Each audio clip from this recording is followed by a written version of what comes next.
Well, I'm just trying to figure out this field recorder. It's been bugging me, and I had to repair it. So sound from on the two last videos was from my camera, and that's not particularly good. So let's hope we fix the problem. As usual, it's early, and I'm trying to get. I just got out of bed actually, and I've been thinking about this all night. Let's hope it works.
I got the room correction software here, and I'm gonna measure out the room. We're gonna shut the door to the studio. Oh, it's a little bit different sound here. And we'll check it out. We'll just should follow the instructions given. It's approximately good.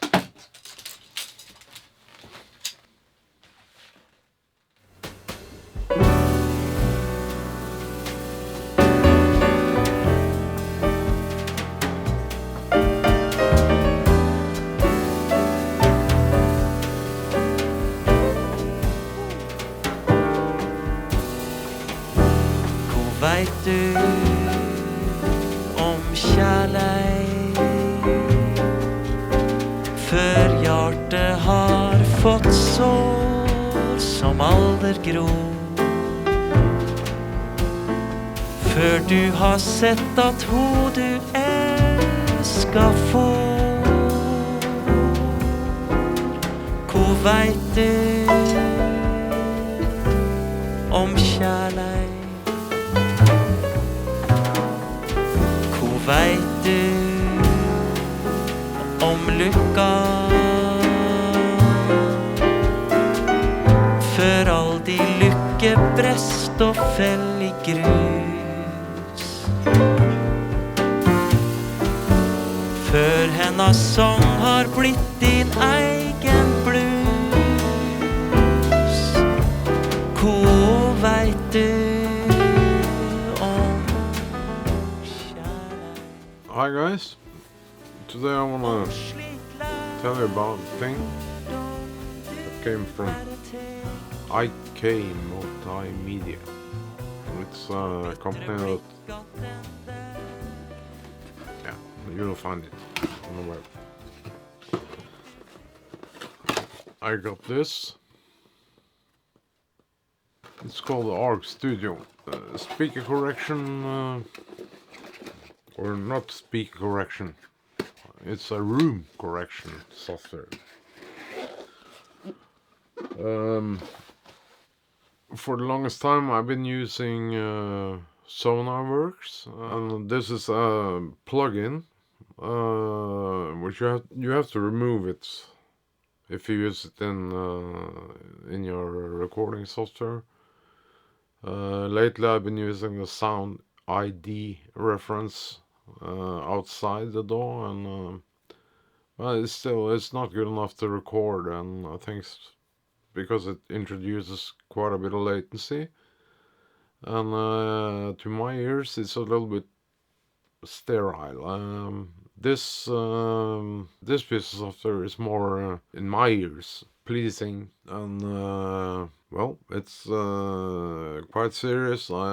Probably one of the best investments I ever done to my home studio. It's a piece of cake to set up, and the result is overwhelmingly good. So, but you will benefit from having a little bit of treatment in the room, so you get rid of all the reflections that you can hear.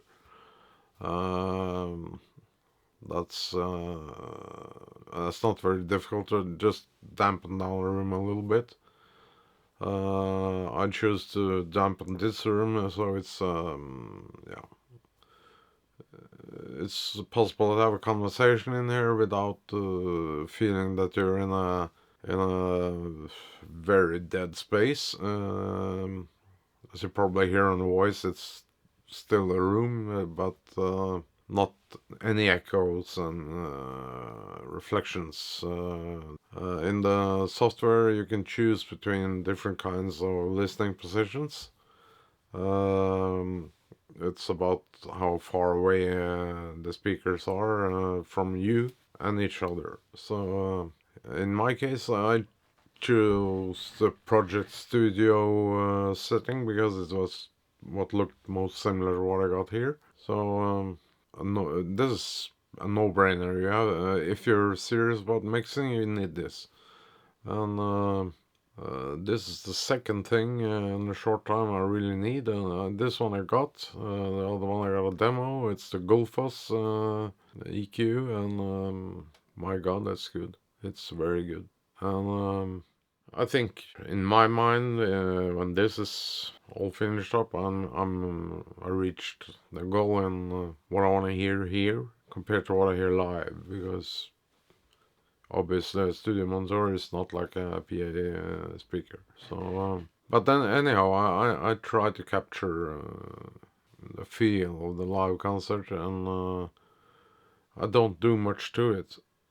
So you hear whatever it's going on stage, polish it a little bit for hi-fi systems and things like that. Well, it's mainly the levels. I use a limiter from Sonnable to beef it up so it's loud enough for a normal system. And normally I don't do much mix on the after. A little bit of polish, a little EQ on the bass drum and things like that. And of course I have to go and do something with the voice so it doesn't disappear totally in the mix. Because my recorder is a MacBook Pro and it's hooked up directly to the DM3, which by the way is a fantastic recording platform.